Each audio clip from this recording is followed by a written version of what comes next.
Assalamualaikum warahmatullahi wabarakatuh. Innal hamdalillah nahmaduhu wa nasta'inuhu wa nastaghfiruh wa na'udzu billahi min syururi anfusina wa min sayyiati a'malina.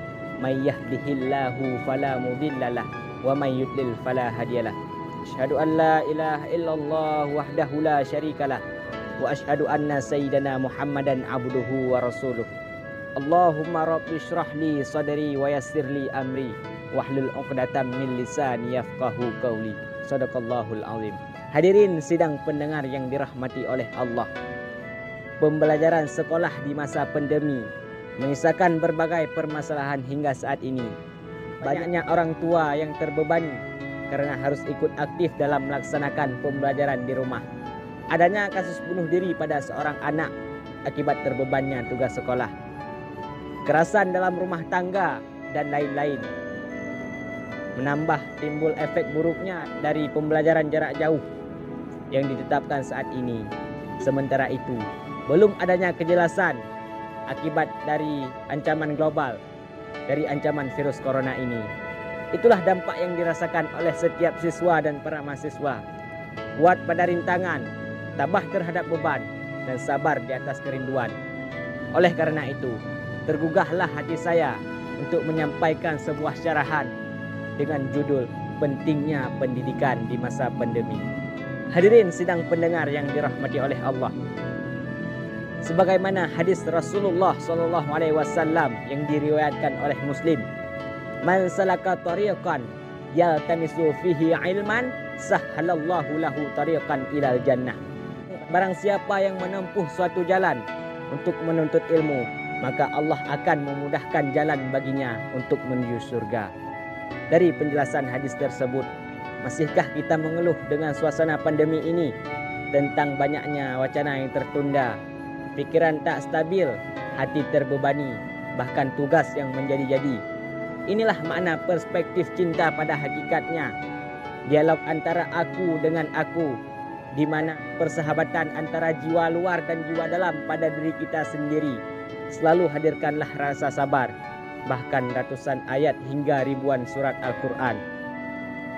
Perintah pertama kali yang Allah kalamkan dalam Al-Quran bukanlah tentang puasa, bukanlah tentang solat, bahkan berhaji, melainkan surat yang membuat jiwa Rasulullah bergetar dalam pangkuan Khadijah. Wahiralah yang menjadi saksi, Jibril lah yang menemani, yaitu surat Iqra bismi rabbikal ladzi khalaq. Bacalah dengan menyebut nama Tuhanmu yang menciptakan. Hadirin sidang pendengar yang dirahmati oleh Allah. Surah inilah yang pertama kali Allah kalamkan dalam Al-Quran. Perintah membaca kepada hambanya agar hambanya menjadi anfa'uhum linnas, bermanfaat bagi sekalian manusia, bermanfaat dalam jalan menuntut ilmu. Masihkah mengeluh? Masihkah terbeban? Jika masih, sertakan Allah dalam setiap ijtihadmu. Itulah yang telah dikalamkan oleh Allah, salah satu janji Allah untuk menuju surga. Man aradat dunya fa'alaihi bil ilmi. Barang siapa yang ingin senang hidupnya di dunia, maka ia harus berilmu. Wa man aradal akhirah fa'alaihi bil ilmi. Dan barang siapa yang ingin senang hidupnya di akhirat, maka ia harus berilmu. Wa man aradahuma fa'alaihi bil ilmi. Dan barang siapa yang ingin senang hidupnya baik di dunia maupun di akhirat, maka ia juga harus berilmu. Hadirin sidang pendengar yang dirahmati oleh Allah. Itulah poin utamanya. Dunia dan akhirat tidak terbuka bebas bagi orang yang tidak berilmu. Maka kuncilah dengan adab. Karena jika hanya ilmu, iblis pun lebih tinggi ilmunya ketimbang manusia. Ilmu untuk kemuliaan hati, ilmu bukan untuk kebanggaan diri. Hadirin sidang pendengar yang dirahmati oleh Allah. Adapun intisari yang dapat digarisbawahi dari sebuah syarahan singkat saya adalah, mari tingkatkan ketakwaan kita kepada Allah Subhanahu wa taala, agar Allah selalu mencurahkan taufik dan hidayahnya kepada kita, agar kita dapat selalu menuntut ilmu. Jangan mengeluh terhadap keadaan, karena keadaan Allah lah yang menciptakan keadaan. Inilah saatnya menikmati masa muda untuk tidak hancurnya masa tua.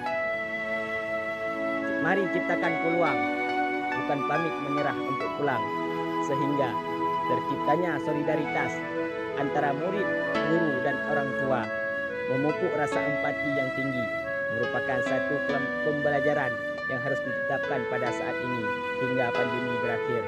Jadikanlah keterbatasan ini menjadi sebuah acuan agar meningkatnya usaha serta doa agar semuanya dapat membalik. Mari belajar dari sebuah pengalaman, ciptakan tujuan agar terciptanya negeri yang aman. Tak perlu sama tinggi, yang penting sama hati, sama mau, sama tuju, dan ketika kita bersatu padu. Hadanallah iyakum ajmain. Cukup sekian dan demikian yang dapat saya sampaikan. Terima kasih atas segala perhatian. Mohon maaf atas segala kekurangan.